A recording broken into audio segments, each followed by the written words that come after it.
ఓం గం గణాధిపతయే నమః. హాయ్ అండి, అందరికీ నమస్కారం.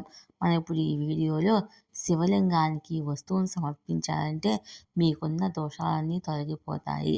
ఆ వస్తువులు ఏంటో మనం ఇప్పుడు ఈ వీడియోలో తెలుసుకుందాం.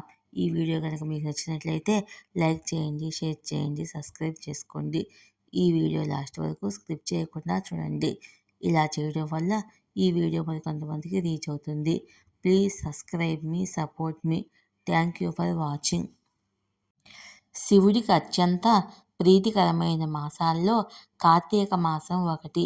ఈ మాసంలో వచ్చే ప్రతి సోమవారము భక్తులు ఉపవాస దీక్ష పూనుకొని పరమశివుడిని ఆరాధిస్తారు. కార్తీక మాసంలో శివలింగానికి కొన్నిటిని సమర్పిస్తే శివ అనుగ్రహం పొంది మిమ్మల్ని పట్టిస్తున్న దోషాలన్నీ తొలగిపోతాయి. కార్తీక మాసం అంటేనే శివుడికి ప్రీతికరమైన మాసము. ఈ నెల అంతా ఉపవాసాలు, పూజలు, వ్రతాలు, నోములు చేస్తూ దేవతల అనుగ్రహం పొందేందుకు తపిస్తుంటారు. చాలామంది కార్తీక మాసంలో వచ్చే ప్రతి సోమవారము ఉపవాసం ఉంటూ పరమశివుని ఆరాధిస్తారు. ముఖ్యంగా ఈ మాసంలో శివలింగానికి కొన్నిటిని సమర్పించడం వల్ల పరమశివుడి అనుగ్రహం సులభంగా లభిస్తుందని పురాణాలు చెప్తున్నాయి. ఇలా చేయడం వల్ల శివ అనుగ్రహం పొంది చాలా కాలంగా మిమ్మల్ని పట్టి పీడిస్తున్న కాలసర్పదోషము, రాహుదశ, చెడు కర్మ ఫలితాలు వంటివి దోషాలన్నీ తొలగిపోతాయి. అనారోగ్య సమస్యలు దూరం అవడంతో పాటు బంధాలు బలోపేతం అవుతాయి. దేవుడి ఆశీస్సులు లభించి శుభ ఫలితాలు కలుగుతాయని నమ్మిక. కార్తీక మాసంలో శివలింగానికి సమర్పించాల్సిన పదార్థాలేంటో మనం ఇప్పుడు తెలుసుకుందాము. స్వచ్ఛతకు చిహ్నంగా భావించే పాలను శివలింగానికి సమర్పించడం వల్ల అన్ని రకాల ఆరోగ్య సమస్యలు తీరుతాయి. పాలు మనస్సు, బుద్ధితో పాటు ఆత్మశుద్ధికి సహాయపడతాయి. కాలసర్పదోషంతో ఇబ్బంది పడుతున్న వారు, రాహుదశలో ఉన్నవారు, రాహుచంద్రుల దశలో ఉన్నవారు కార్తీక మాసంలో శివలింగానికి పాలతో అభిషేకం చేస్తే శుభ ఫలితాలు కలుగుతాయి.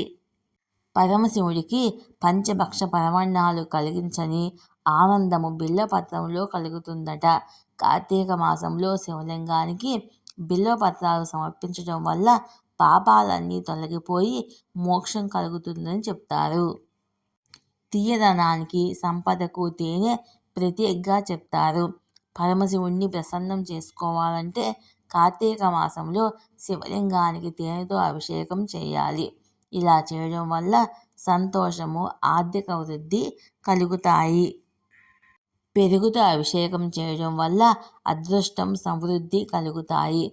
చంద్రగ్రహణంతో పీడించబడుతున్న వారు కార్తీక మాసంలో శివలింగానికి అభిషేకం చేయడం వల్ల అదృష్టం వరిస్తుంది. నెయ్యిని స్వచ్ఛతకు ప్రతీకగా చూపిస్తుంటారు. హిందూ పురాణాలు నెయ్యి దీపాలు వెలిగించడము, నీటితో అభిషేకాలు చేయడం వల్ల జీవితంలో అడ్డంకులు తొలగిపోతాయి.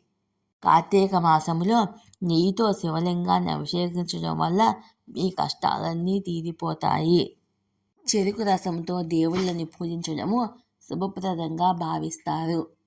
తీపికి చిహ్నంగా చెప్పుకునే చెరుకు రసం జీవితంలోని తీయదనాన్ని, సంతోషాన్ని ఆహ్వానిస్తుందని నమ్మిక. ముఖ్యంగా ఈ కార్తీక మాసంలో శివలింగానికి చెరుకు రసంతో అభిషేకం చేయడం వల్ల మీ జీవితం సంతోషంతో నిండిపోతుంది. దేవుళ్లను పూజించేందుకు అత్యంత పవిత్రమైన జలము గంగాజలము. నది లేదా పుష్కరం నుంచి అప్పుడే తెచ్చిన గంగాజలంతో దేవుణ్ణి అభిషేకించడము అత్యంత పుణ్యకారంగా చెబుతుంటారు. కార్తీక మాసంలో పవిత్ర గంగాజలంతో శివలింగాన్ని అభిషేకించడం వల్ల చెడుకర్మ ఫలితాలన్నీ తొలగిపోతాయి. పరమశివుడు మీ పాపాలన్నింటినీ ప్రక్షాళన చేస్తాడు.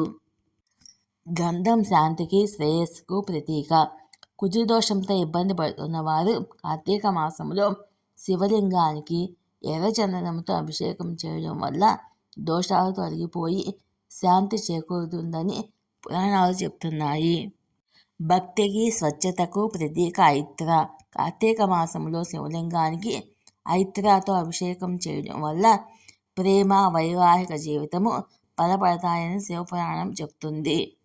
షుగర్ తీపికి ప్రతీక అయిన చక్కెర పొడిని పంచామృతాలతో కలిపి అభిషేకం చేయడం వల్ల సుఖ సంతోషాలు సమృద్ధిగా ఉంటాయి. ఈ వీడియో కనుక మీకు నచ్చినట్లయితే లైక్ చేయండి, షేర్ చేయండి, సబ్స్క్రైబ్ చేసుకోండి. ఈ వీడియో లాస్ట్ వరకు స్కిప్ చేయకుండా చూడండి. Please subscribe me, support me. Thank you for watching.